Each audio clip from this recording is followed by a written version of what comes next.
আসসালামু আলাইকুম রহমতুল্লাহি ওয়া বারাকাতুহু। সুপ্রিয় মুক্তির পথের দর্শকবৃন্দ, আপনি কি জানেন জেনার সূচনা কখন ও কিভাবে হয়েছিল? পৃথিবীতে কোন নাফরমান ব্যক্তি সর্বপ্রথম জেনার গুনায় লিপ্ত হয়েছিল এবং জেনাকারীর শাস্তি কি? জানতে হলে ভিডিওটি শেষ পর্যন্ত দেখতে থাকুন। সুপ্রিয় দর্শক, মানবজাতির আদিপিতা হযরত আদম ও মা হাওয়া আলাইহিমা সালাতু ওয়াস সালাম জান্নাতে শয়তানের ধোঁকায় পড়ে নিষিদ্ধ ফল ভক্ষণ করায় আল্লাহ তাআলা তাদের উভয়কে জান্নাত থেকে দুনিয়ায় নামিয়ে দেন। অতঃপর আল্লাহ তাআলার আদেশেই বাবা আদম ও মা হাওয়া মানব জাতির বংশ বিস্তারে সন্তান জন্ম দিতে থাকেন। হযরত মা হাওয়া আলাইহিস সালাতু ওয়াস সালাম একসঙ্গে জোড়ায় জোড়ায় একটি পুত্র ও একটি কন্যা সন্তান যমজভাবে জন্ম দিতেন। এভাবে তিনি 40 জোড়া সন্তান জন্ম দিয়েছেন। তৎকালে আল্লাহর বিধান অনুযায়ী প্রথমবারের পুত্রের সাথে দ্বিতীয়বারের কন্যা ও দ্বিতীয়বারের পুত্রের সাথে প্রথমবারের কন্যার বিবাহ হতো। তখনকার শরীয়ত অনুযায়ী এইরূপ বিবাহ প্রয়োজন ছিল, কারণ তখন হযরত আদম ও মা হাওয়া ছাড়া পৃথিবীতে আর কোনো মানব ছিল না। তাদের পুত্র কন্যা সকলেই ভাই বোন, কাজেই ভাই বোনদের মধ্যে বিবাহ না হলে তারা সকলেই অবিবাহিত থেকে যেত, ফলে পৃথিবীতে আর বংশবৃদ্ধি হতো না। বাবা আদম ও মা হাওয়া আলাইহিমা সালাতু ওয়াস সালামের 2 জোড়া সন্তান যথা হাবিল ও লিউজা এবং কাবিল ও আকলিমা ভূমিষ্ঠ হল। শরীয়ত অনুযায়ী প্রথম তরফার ছেলে হাবিলের সাথে দ্বিতীয় তরফার মেয়ে আকলিমার বিয়ে এবং দ্বিতীয় তরফার ছেলে কাবিলের সাথে প্রথম তরফার মেয়ে লিউজার বিবাহ স্থির হল। কাবিলের যমজ বোন আকলিমা ছিল হাবিলের যমজ বোন লিউজা অপেক্ষা অনেক সুন্দরী, কিন্তু যেদি কাবিল তার যমজ বোন আকলিমাকেই বিবাহ করবে, কেননা সে অপরূপ সুন্দরী, কিন্তু তৎকালে শরীয়ত মতো তাহা বৈধ ছিল না। হযরত আদম আলাইহিস সালাতু ওয়াস সালাম তার ছেলে কাবিলকে বুঝাতে লাগলেন, কিন্তু কাবিল তার সিদ্ধান্তে অনড়, বাবার নির্দেশনা আমলে নিল না। হযরত আদম আলাইহিস সালাতু ওয়াস সালাম সমস্যায় পড়লেন। এমন সময় আল্লাহর নিকট হতে আদেশ আসলো, হাবিল ও কাবিল উভয়কে আল্লাহর ওয়াস্তে কুরবানি করতে হবে। যার কোরবানি আল্লাহর দরবারে গৃহীত হবে সেই আকলিমাকে বিবাহ করবে। কাবিল নিজে কৃষি কাজ করত, ফলে সে কিছু গম ও তরকারি আল্লাহর নামে উৎসর্গ করল, আর হাবিল মেষ চড়াত, তাই সে একটি মোটাসোটা মেষ আল্লাহর নামে উৎসর্গ করতে তারা উভয় একটি পাহাড়ের চূড়ায় রেখে আসলেন। লক্ষণীয় হল, কৃষিকাজ পশুপালন এটা পৃথিবীর সূচনাকাল থেকেই চলে আসছে।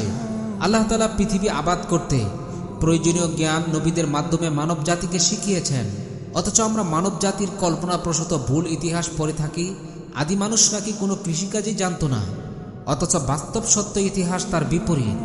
সুতরাং হাবিল কাবিল উভয়ের কুরবানি পাহাড়ে জমা রাখা হলো। তখনকার নিয়ম অনুযায়ী আকাশ থেকে অগ্নিশিখা এসে যার কুরবানি পুড়িয়ে দিত তার কুরবানি কবুল বলে বিবেচিত হতো, আর যার কুরবানি অলৌকিক অগ্নিশিখা পুড়িয়ে ছাই করে দিত না সেটা কবুল নয় বলে বিবেচিত হতো। নিয়ম অনুযায়ী একটি অগ্নিশিখা এসে হাবিলের মেষটাকে পুড়িয়ে দিয়ে গেল, আর কাবিলের ফসল ও তরকারি যথারীতি পড়ে রইল। কাজেই হাবিলই যে আকলিমাকে বিবাহ করবেন তাহা নির্ধারিত হয়ে গেল। হাবিল ছিল সহজ সরল প্রকৃতির এবং ধর্মপ্রাণ, আর কাবিল ছিল শয়তানের অনুগামী হিংসুক। কাবিলের কুরবানি গৃহীত না হওয়ায় তার মনে হিংসা উদ্রেক হলো।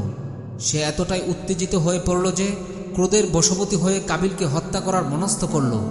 আল্লাহ তাআলা ইরশাদ করেন, ফাতাওয়াআত লাহু নাফসুহু কাতলা আখিহি ফাকাতালাহু ফাআসবাহা মিনাল খাসিরিন। অতঃপর তার অন্তর তাকে তার ভাইকে হত্যার প্রতি উদ্বুদ্ধ করল এবং সে তাকে হত্যা করল, ফলে সে ক্ষতিগ্রস্তদের অন্তর্ভুক্ত হয়ে গেল। এটাই ছিল পৃথিবীর ইতিহাসে সর্বপ্রথম মানব হত্যা। হাবিলের হত্যার পর কাবিলের মনে ভয় হলো যে পিতা জানতে পারলে ইহার কঠিন বিচার হবে, তাই হাবিলের মৃতদেহ কি করা যায় বা তার লাশকে গুম করা যায় কিনা তাহা চিন্তা করতে লাগলো। সুপ্রিয় দর্শক, আজও হত্যাকারীরা সেম কাবিলের মতোই কুচিন্তা করে থাকে। বর্ণিত আছে, কাবিল তার ভাই হাবিলের লাশকে 40 দিন পর্যন্ত কাঁধে বহন করে বিভিন্ন জায়গায় ঘুরতে থাকে, কিন্তু কি করবে কিছুই বুঝে উঠতে পারছিল না। এ অবস্থায় কাবিল দেখতে পেল যে 2টা কাক পরস্পর মারামারি করতে করতে একটি অপরটিকে মেরে ফেলল। তারপর জীবিত কাকটি ঠোঁট দ্বারা মাটি খুঁড়ে একটি গর্ত করে মৃত কাকটিকে ওই গর্তের মধ্যে পুঁতে উপরে মাটি দিয়ে ডেকে সমানভাবে উড়ে চলে গেল। কাবিল ব্যাপারটি মনোযোগ সহকারে প্রত্যক্ষ করল আর ভাবল, আমি যদি কাকের নেই করি সেটা তো ভালোই হয়, আমার একটা কাকের সমান বুদ্ধিও নেই। অতঃপর সেও কাকের প্রদর্শিত নিয়মে মাটি খুঁড়ে হাবিলের লাশ মাটির নিচে পুঁতে রেখে চলে গেল। আল্লাহ তাআলা বলেন, ফাবাআসাল্লাহু গুরাবান ইয়াবহাসু ফিল আরদি লিয়ুরিয়াহু কাইফা ইওয়ারি সাওআতা আখি। অতঃপর আল্লাহ তাআলা এমন একটি কাক প্রেরণ করলেন, সে মাটি খনন করছিল যাতে তাকে শিক্ষা দেয় যে আপন ভ্রাতার মৃতদেহ কিভাবে আবৃত করতে হবে। ক্বালা ইয়া ওয়াইলাতা আজাজতু আন আকুনা মিসলা হাযাল গুরাব ফাওয়ারিয়া সাওআতা আখি ফাআসবাহা মিনান নাদিমিন। সে বলল, আফসোস, আমি কি এ কাকের সমতুল্য হতে পারলাম না যে আপন ভ্রাতার মৃতদেহ মাটি দ্বারা ঢেকে দেয়। অতঃপর সে অনুতাপ করতে লাগল। সুতরাং উক্ত নিয়মে স্বীয় ভ্রাতার লাশ গোপন করে ফেলল, আর সে নিজে খুবই লজ্জিত হয়ে গেল। পাপিষ্ঠ কাবিল বাড়িতে ফিরে তার বোন আকলিমাকে নিয়ে বাড়ি থেকে পালিয়ে গেল। এদিকে বাবা আদম আলাইহিস সালাতু ওয়াস সালাম হাবিলের নিহত হওয়ার সংবাদে ভীষণভাবে দুঃখ পেলেন। তিনি নিখোঁজ হওয়া কাবিল ও আকলিমার সন্ধান করল, অবশেষে তাদেরকে খুঁজে পেল না। আল্লাহর অবাধ্য নাফরমান কাবিল তার যমজ বোন আকলিমাকে নিয়ে জঙ্গলে চলে যায়। শয়তানের প্ররোচনায় উভয়ে জিনায় লিপ্ত হয় এবং তারা শয়তানের ধোঁকায় অগ্নি পূজা শুরু করে দেয়। তারিখের বর্ণনা অনুযায়ী কাবিল ও তার যমজ বোন আকলিমাই সর্বপ্রথম পৃথিবীতে জেনায় লিপ্ত হয় এবং তারাই সর্বপ্রথম প্রকৃতি পূজা শুরু করে। এদিকে হযরত আদম আলাইহিস সালাম দীর্ঘদিন কান্নাকাটি করেন। অবশেষে আল্লাহ তাআলা কাবিলের পরিবর্তে একটি পুত্র সন্তান দান করেন, যার নাম হলো শীশ। মহান আল্লাহ তাআলা তাকে নবুয়তের সুমহান মর্যাদায় ভূষিত করেন। হযরত আদম আলাইহিস সালাতু ওয়াস সালামের হায়াতে জিন্দেগি শেষ হয়ে আসলো। তিনি তার সকল পুত্র কন্যা ও পৌত্রদের ডেকে পরস্পর সমভাবে এবং সৎভাবে চলার উপদেশ দিলেন। তিনি বললেন, তার মৃত্যুর পর শীষ তার প্রতিনিধি হবেন।